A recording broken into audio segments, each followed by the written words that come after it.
Hello friends, आज हम बात करेंगे सर्वाइकल कैंसर वैक्सीनेशन या एचपीवी वैक्सीनेशन के बारे में। तो एचपीवी क्या है? So how will you know that if you have HPV?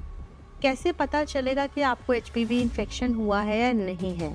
एक बार इन्फेक्शन होने के बाद how long does the HPV infection last? So the next question comes, how can it be prevented? कि अगर ये एक इन्फेक्शन है तो हम इससे कैसे बच सकते हैं? हेलो फ्रेंड्स, आज हम बात करेंगे सर्वाइकल कैंसर वैक्सीनेशन या एचपीवी वैक्सीनेशन के बारे में। तो एचपीवी क्या है? एचपीवी एक सेक्सुअली ट्रांसमिटेड वायरस है। ये इतना कॉमन है कि 10 में से 8 लोग जो कि सेक्सुअली एक्टिव हैं will get at least one type of HPV during their lives.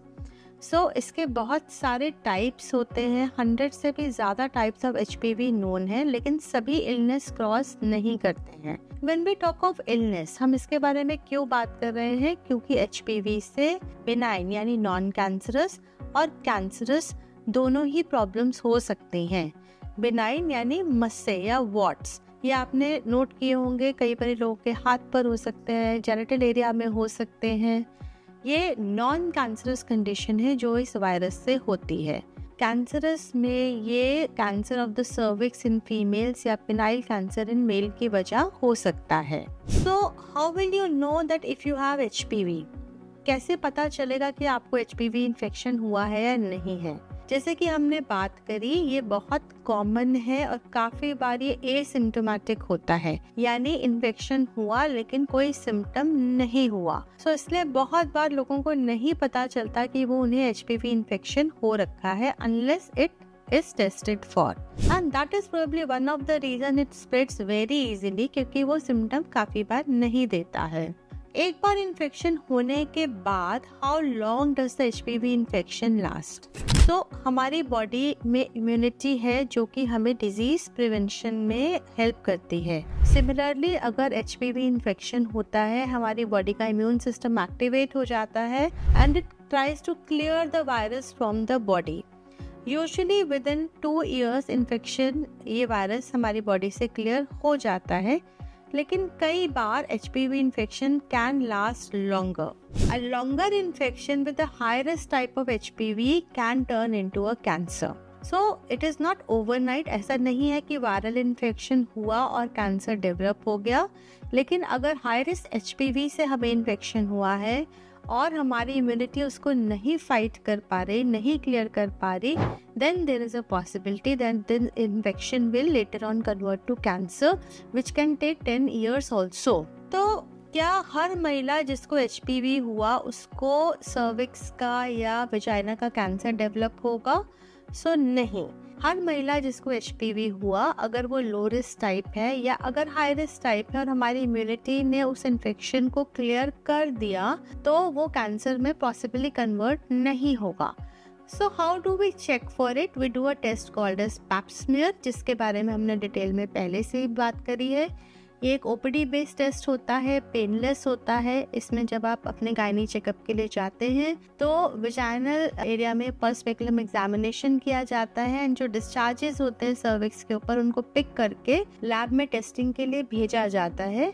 And these can be tested for the presence of the virus also and for presence of any changes being caused by the virus. तो जो pipe smear है उसमें जो आजकल जो हम pipe smear करते हैं उसमें हम वायरस की प्रेजेंस के लिए भी टेस्ट कर सकते हैं और क्या उससे वजह से बॉडी में कोई प्री कैंसरस चेंज तो नहीं आ रहा, ये भी टेस्ट किया जा सकता है। So the next question comes, how can it be prevented? कि अगर ये एक इन्फेक्शन है तो हम इससे कैसे बच सकते हैं? So one way is safe sexual practices and the other and very important is HPV vaccine या cervical cancer vaccination. ये वैक्सीन सेफ है, इफेक्टिव है एंड प्रोटेक्ट करती है हमें HPV के कुछ सीरोटाइप से जो कि ज़्यादा कॉमनली कॉज करते हैं ये कैंसर या फिर watts. There are types of vaccine which protect only against cancer and then there are types of vaccine जो हमें नॉन कैंसरस वॉट्स और कैंसरस सर्वाइकल कैंसर दोनों से ही प्रोटेक्शन दे सकते हैं। ये वैक्सीन 9 years ऑनवर्ड्स गर्ल्स को लगाई जाती है। अगर 15 साल से पहले यानी 15th बर्थडे से पहले वैक्सीन लग रही है तो इसकी 2 डोजेस लगती हैं और अगर 15 के बाद लग रही है तो इसकी 3 डोजेस लगती हैं। ये वैक्सीन इंट्रामस्कुलर दी जाती है, जनरली आपके डेल्टॉइड रीजन में। ये वैक्सीन हाईली इफेक्टिव होती है, specially when given before a person is sexually active. ये ऑलमोस्ट 99% तक आपको इस कैंसर से प्रोटेक्शन देती है। So the vaccine is a very effective way which can protect you from this cancer. And ये कैंसर वर्ल्ड में, ऑल ओवर वर्ल्ड में सेकेंड कॉमनेस्ट कैंसर है जो फीमेल्स को अफेक्ट करता है। और अगर हम उसमें 99% कैंसर्स को अगर हम प्रिवेंट कर सकते हैं तो it is a very very good number. So upper limit क्या है हमारी वैक्सीनेशन की? Well, upper limit is 26 years. लेकिन अगर 26 साल के बाद भी कोई महिला वैक्सीन लेना चाहती है तो आफ्टर डिस्कशन हम 45 की एज तक ये वैक्सीन दे सकते हैं। Side effects like any vaccine, आपको लोकल एरिया में हल्का सा पेन हो सकता है, रेडनेस हो सकती है, बुखार आ सकता है। कोई सीवियर या bad reactions due to vaccine in long term are not reported. It is a safe vaccine. अगर आप ऑलरेडी सेक्सुअली एक्टिव हैं, क्या तब भी ये वैक्सीन आप ले सकते हैं? यस, आप तब भी ये वैक्सीन ले सकते हैं, क्योंकि एचपीवी एक तरीके का नहीं होता है, इसके बहुत सारे टाइप्स होते हैं। सो पॉसिबिलिटी 1, आपको भी एचपीवी इन्फेक्शन हुआ ही नहीं है। Possibility 2, there are other serotypes of the HPV जिससे आपको वैक्सीन फिर भी प्रोटेक्शन देगी। सो आइडियल सिनेरियो इज कि ये 9 से 12 साल is the ideal age group. नहीं तो सेक्सुअल एक्टिविटी स्टार्ट करने से पहले ही लग जाए।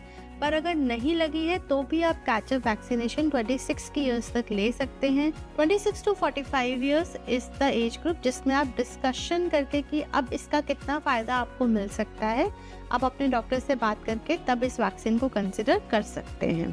Thank you.